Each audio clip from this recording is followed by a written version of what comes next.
Hi friends, నమస్తే. తెలంగాణ రాష్ట్ర ప్రభుత్వం నిరుద్యోగ విద్యార్థులకి భారీ శుభవార్తని అందించడం జరుగుతుంది. ఉద్యోగాల కోసం ప్రిపేర్ అయ్యేటటువంటి ప్రతి ఒక్కరికి కూడా ఇదైతే సువర్ణ అవకాశం. గ్రూప్ 1, గ్రూప్ 2, గ్రూప్ 3, గ్రూప్ 4 అలాగే ఆర్ఆర్బి, ఎస్ఎస్సి, బ్యాంకింగ్ ఉద్యోగాల కోసం ప్రిపేర్ అయ్యేటటువంటి వారికి ఫ్రీగా కోచింగ్ని అయితే ఇవ్వబోతుంది తెలంగాణ రాష్ట్ర ప్రభుత్వం. ఫ్రీగా కోచింగ్ ఇవ్వడంతో పాటుగా ఈ కోచింగ్లో జాయిన్ అయినటువంటి ప్రతి విద్యార్థులకి నెలకి 1000 రూపాయల చొప్పున స్టైఫండ్ కూడా ఇవ్వడం అయితే జరుగుతుంది. అయితే దీనికి ఉండాల్సినటువంటి అర్హతలు ఏంటి, ఎడ్యుకేషనల్ క్వాలిఫికేషన్ ఎంత ఉండాలి, అదేవిధంగా ఈ యొక్క అప్లికేషన్ అనేది ఏ విధంగా అప్లై చేసుకోవాలి, డేట్ ఎప్పటి వరకు ఉంది అనేటటువంటి పూర్తి వివరాలతో నేను మీకు ఈ వీడియోని అందిస్తాను. వీడియోని ఎక్కడా కూడా స్కిప్ చేయకుండా చివరి వరకు కంటిన్యూ చేయండి. మొదటిసారి కనుక మీరు మన ఛానల్ని చూస్తున్నట్టయితే ఇలాంటి అప్డేట్స్ ఎప్పటికప్పుడు మీ వరకు రావడానికి మన ఛానల్ని సబ్స్క్రైబ్ చేసుకొని సపోర్ట్ చేస్తారని మనస్ఫూర్తిగా కోరుకుంటున్నాను. ఇప్పుడైతే మనం వీడియో టాపిక్లోకి వెళ్ళిపోదాం. ఫ్రెండ్స్, ఇక్కడ చూడండి, తెలంగాణ బీసీ స్టడీ సర్కిల్కి సంబంధించినటువంటి వెబ్సైట్ ఇది. ఈ యొక్క వెబ్సైట్ని మీరు ఓపెన్ చేయడానికి డిస్క్రిప్షన్లో నేను మీకు లింక్ అయితే ఇవ్వడం జరిగింది. ఆ లింక్ పైన క్లిక్ చేసినట్టయితే మీరు ఈ విధంగా ఓపెన్ అయితే చేసుకోవచ్చు. ఇక్కడ సెకండ్ ఆప్షన్ ఇక్కడ చూసినట్టయితే free offline coaching for foundation course of groups 1, 2, 3 and 4 RRB, SSC, banking recruitment అని చెప్పేసి కనిపిస్తుంది. ఇక్కడ నోటిఫికేషన్ అని చెప్పేసి ఉంది కదా, దీని గురించి మనం క్లారిటీ ఇన్ఫర్మేషన్ తెలుసుకుందాం. దీని మీద క్లిక్ చేయగానే మీకైతే నోటిఫికేషన్ అనేది ఓపెన్ అవ్వడం జరుగుతుంది. ఈ విధంగా ఓపెన్ అయితే అయ్యింది. ఇది ఏ రోజున రిలీజ్ అయ్యిందంటే 11వ తారీఖు రోజున రిలీజ్ అవ్వడం అయితే జరిగింది. ఇలా కిందికి స్క్రోల్ చేసినట్టయితే ఇక్కడ మనకి మెన్షన్ చేశారు 12 టీజీబీసీ స్టడీ సర్కిల్స్లో ఈ యొక్క కోచింగ్ అయితే ఉంటుంది అని చెప్పేసి మెన్షన్ చేశాడు. 150 డేస్ అయితే ఈ యొక్క కోచింగ్ పీరియడ్ ఉంటుంది అని చెప్పేసి కూడా మనకైతే తెలుస్తుంది. 150 డేస్ అంటే 5 monthsగా ఈ యొక్క కోచింగ్ అయితే ఉంటుంది.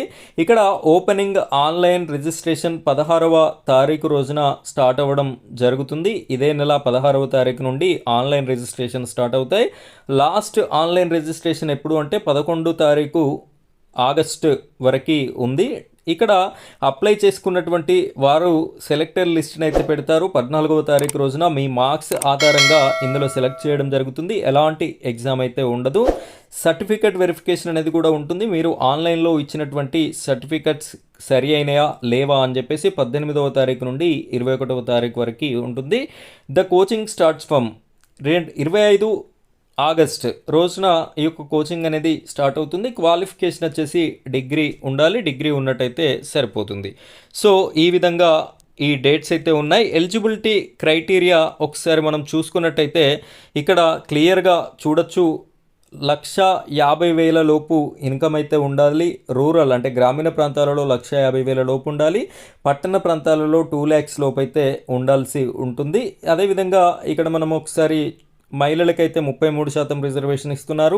పిహెచ్కి 3% అయితే ఇవ్వడం జరుగుతుంది. ఇక్కడ క్యాస్ట్ల వారీగా బీసీ వాళ్ళకి 75% ఇందులో సీట్స్ అయితే కేటాయించడం జరుగుతుంది. షెడ్యూల్డ్ క్యాస్ట్కి 15% ఇవ్వడం జరుగుతుంది. షెడ్యూల్డ్ ట్రైబర్స్కి 5%, అదర్స్కి 5% కూడా ఇవ్వడం అయితే జరుగుతుంది. ఇక్కడ మీరు అప్లై చేసేటప్పుడు ఏమేం అప్లోడ్ చేయాలి అంటే ఎస్ఎస్సి మెమోని అప్లోడ్ చేయాలి, ఇంటర్మీడియట్ సర్టిఫికెట్ని అప్లోడ్ చేయాలి, డిగ్రీ సర్టిఫికెట్ని అప్లోడ్ చేయాలి, క్యాస్ట్ సర్టిఫికెట్ని అప్లోడ్ చేయాలి, ఇన్కమ్ సర్టిఫికెట్ 1/1/2025 తర్వాత తీసుకున్నది అప్లోడ్ చేయవలసి ఉంటుంది. అదేవిధంగా ఆధార్ కార్డు కూడా మీరైతే అప్లోడ్ చేయవలసి ఉంటుంది. ఈ విధంగా మీరైతే అప్లికేషన్ అనేది చేసుకోవడానికి అవకాశం అయితే ఉంటుంది. ఇంతవరకు ఎవరైనా అప్లికేషన్ చేసుకున్నటువంటి వాళ్ళు ఈ విధమైనటువంటి కోచింగ్ని పొందినటువంటి వారికి అయితే ఎలిజిబిలిటీ ఉండదు. ఇక్కడ స్టైఫండ్ కూడా 1000 రూపాయలు వస్తుంది అని చెప్పేసి చెప్పాను కదా.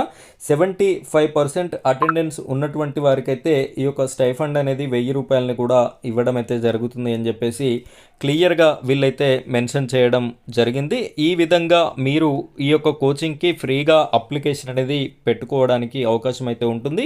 అయితే ఈ అప్లికేషన్ కూడా ఏ విధంగా పెట్టుకోవాలి అంటే 1 స్టెప్ బ్యాక్ వెళ్ళండి. ఇక్కడ నోటిఫికేషన్ పక్కనే ఆన్లైన్ అప్లై అని చెప్పేసి ఉంది. దీనిపైన క్లిక్ చేసినట్టయితే మీకు ఫామ్ అయితే ఓపెన్ అవుతుంది. ఈ ఫామ్ అంతా సరిగ్గా ఫిల్ చేసి సబ్మిట్ చేసినట్టయితే మీకు అప్లికేషన్ అనేది సక్సెస్ అవ్వడం అయితే జరుగుతుంది. మీకు ఎవరికైనా ఈ ఫామ్ నింపడంలో ఇబ్బందిగా ఉన్నట్టయితే కామెంట్ సెక్షన్లో ఎస్ అని చెప్పేసి కామెంట్ చేయండి. నేను మీకు ఈ అప్లికేషన్ ఫారం అనేది ఏ విధంగా పూర్తిగా తప్పులు లేకుండా నింపాలి, అప్లికేషన్ అనేది సరిగ్గా ఎలా పెట్టుకోవాలి అనేటటువంటి పూర్తి ఇన్ఫర్మేషన్ని ఎక్స్ప్లెయిన్ చేస్తూ వీడియోను కూడా పెట్టడం జరుగుతుంది ఎక్కువ కామెంట్స్ వచ్చినట్టయితే.